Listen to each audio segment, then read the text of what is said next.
जादूगर तो मैं हूँ और आपने क्या जादू कर दिया, तो मुझसे बड़ा जादूगर भी कोई है क्या हिंदुस्तान के अंदर?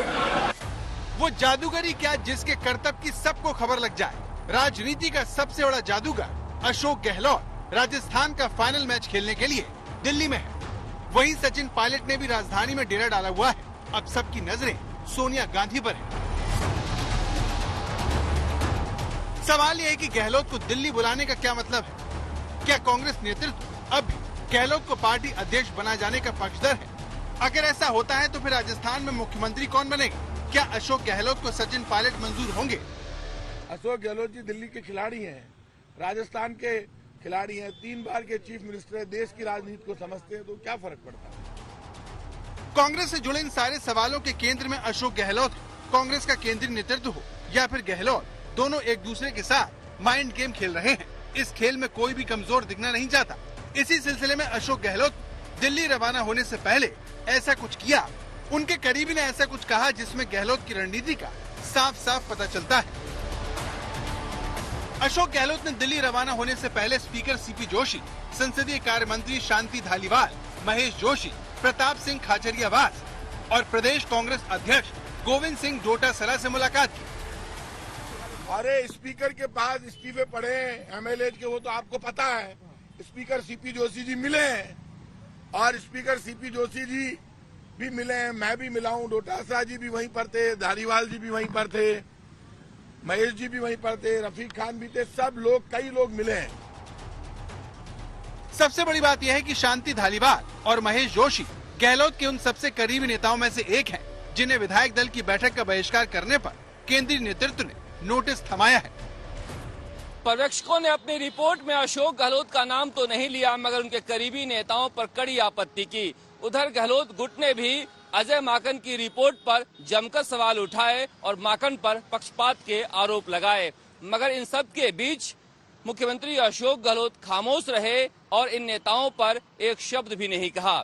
सियासी हलकों में इसे मौन सहमति मानी जा रही है और इसीलिए कहा जा रहा है कि नोटिस मिलने के बावजूद इन नेताओं के हौसले बुलंद हैं।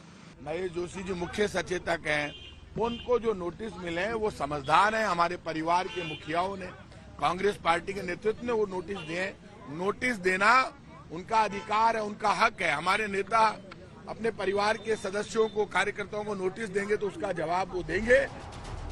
तो जिन नेताओं ने राजस्थान में कांग्रेस के केंद्रीय नेतृत्व को शर्मिंदा किया, उन नेताओं से मुलाकात करके आखिर गहलोत क्या संदेश देना चाहते हैं? क्योंकि कांग्रेस ने इस पूरे विवाद में अशोक गहलोत की गलती नहीं मानी। माना गया कि हाईकमान इस विवाद को टालने की कोशिश में है ताकि आगे की संभावनाएं खुली रखी जा सके। इसीलिए अध्यक्ष पद पर अब भी अशोक गहलोत का नाम खारिज नहीं हुआ है। नामांकन का जहां तक सवाल है, वो भरेंगे नहीं भरेंगे, ये सब अशोक गहलोत जी को पता है या केंद्रीय नेतृत्व को पता है, ये मेरी जानकारी में नहीं है और ये हमारा डिस्कस नहीं हुआ। अब सवाल ये है कि अगर अशोक गहलोत कांग्रेस के अध्यक्ष बनते हैं तो क्या फिर वो राजस्थान के मुख्यमंत्री का पद छोड़ेंगे? अगर वो ऐसा करेंगे तो राज्य का मुख्यमंत्री कौन होगा? क्या गहलोत समर्थकों को सचिन पायलट मंजूर होंगे? मुख्यमंत्री की कुर्सी के सवाल पर अशोक गहलोत के करीबी साथी प्रताप सिंह खाचरियावास कहते हैं, आज कोई रिजाइन नहीं कर रहे हैं, ऐसी रिजाइन की कोई बात हमारी नहीं, मुख्यमंत्री रिजाइन नहीं कर रहे हैं। इससे पहले खुद अशोक गहलोत कह चुके हैं कि वो राजस्थान में ही रहकर काम करना चाहते हैं, भले ही वो किसी पद पर रहें या नहीं। मैं कहीं भी रहूं, झारखंड से मैं दूर कभी नहीं रहूंगा जिंदगी भर। जहां मैं, जिस राज्य का मैं हूं, जिस गांव का मैं पैदा हुआ हूं, उससे दूर कैसे हो सकता हूं? कोई न कोई तरीकों से काम करने के मैं मेरी सेवा करता रहूंगा। तो अशोक गहलोत का राजस्थान के मुख्यमंत्री की कुर्सी से अब भी मोह बरकरार है। इधर पार्टी इतना कुछ हो जाने के बावजूद गहलोत पर एक्शन लेती हुई नहीं दिखना चाहती है। कांग्रेस को लगता है इसे निगेटिव पब्लिसिटी होगी। यही वजह है कि पार्टी अपने पुराने प्लान पर आगे बढ़ना चाहती है। बड़ी बात यह है कि अशोक गहलोत के करीबियों का दावा है कि राजस्थान के मुख्यमंत्री कांग्रेस अध्यक्ष सोनिया गांधी के निर्देशों का पालन करेंगे। अब सवाल यह है, क्या इसका मतलब राजस्थान के मुख्यमंत्री की कुर्सी छोड़कर सचिन पायलट की ताजपोशी के लिए तैयार होना है? इस सवाल पर अशोक गहलोत से मिलकर मीडिया से बातचीत करने वाले प्रताप सिंह खाचरियावास कहते हैं, और 102 विधायकों की भावना संगठन को, नेतृत्व को बतानी होगी तो सारी बताएंगे। 102 विधायकों के अभिभावक है वो। 102 विधायकों ने उनसे कहा था कि हमारी भावना, हमारा सम्मान, राजस्थान की जनता की आवाज, अभी राजस्थान के विधायकों की आवाज उठाना आपका काम है और वो काम वो करेंगे, क्योंकि उन्होंने जबान दी थी राजस्थान के 102 विधायकों को। उनकी सारी बात हमारे केंद्रीय नेतृत्व से वो कहेंगे। हम सब कांग्रेस के कार्यकर्ता डेमोक्रेटिक सिस्टम में भरोसा करते हैं। खुद राहुल गांधी जी हमेशा कहते हैं पार्टी में, बीजेपी के अंदर डेमोक्रेसी खत्म हो गई, लेकिन कांग्रेस के अंदर डेमोक्रेसी है।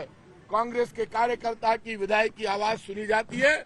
उसी के अनुसार मुख्यमंत्री अशोक गहलोत जी 102 विधायकों की आवाज दिल्ली तक, हमारे केंद्रीय नेतृत्व तक पहुंचाएंगे। सचिन पायलट से गहलोत की नाराजगी किसी से छिपी नहीं है। पायलट को रोकने के लिए अशोक गहलोत ने पार्टी नेतृत्व की एक न सुनी। ऐसे में अब वो मान जाएंगे, ये बात गले नहीं उतरती, क्योंकि गहलोत खेमे के नेता सचिन पायलट को लेकर बहुत तल्ख शब्दों का इस्तेमाल अब भी कर रहे हैं। जब पिछले दिनों राजस्थान की सरकार को गिराने का षड्यंत्र भी हो रहा था और उस वक्त भी मेरे को इनकम टैक्स के द्वारा दबाने की कोशिश की गई।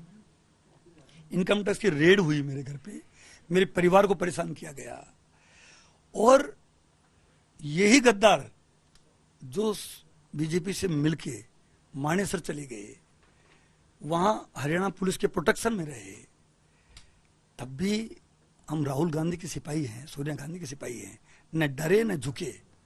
तो हम कांग्रेस के प्रति, कांग्रेस की सरकारों के प्रति पूरी तरह से उनके सच्चे सिपाही हैं, लेकिन कुछ गद्दार साजिश करते हैं हमेशा। मुख्यमंत्री अशोक गहलोत भले ही सचिन पायलट पर खामोश हैं, मगर पायलट विरोधी खेमा लगातार सचिन पायलट पर हमलावर है। गहलोत खेमा खुद को पार्टी का वफादार बता रहा है, तो उसी सांस में पायलट को गद्दार बताने से नहीं चूकता है। लोगों का कहना है कि क्या जादूगर का असली खेल अभी बाकी है। शरद कुमार, जयपुर, आज तक।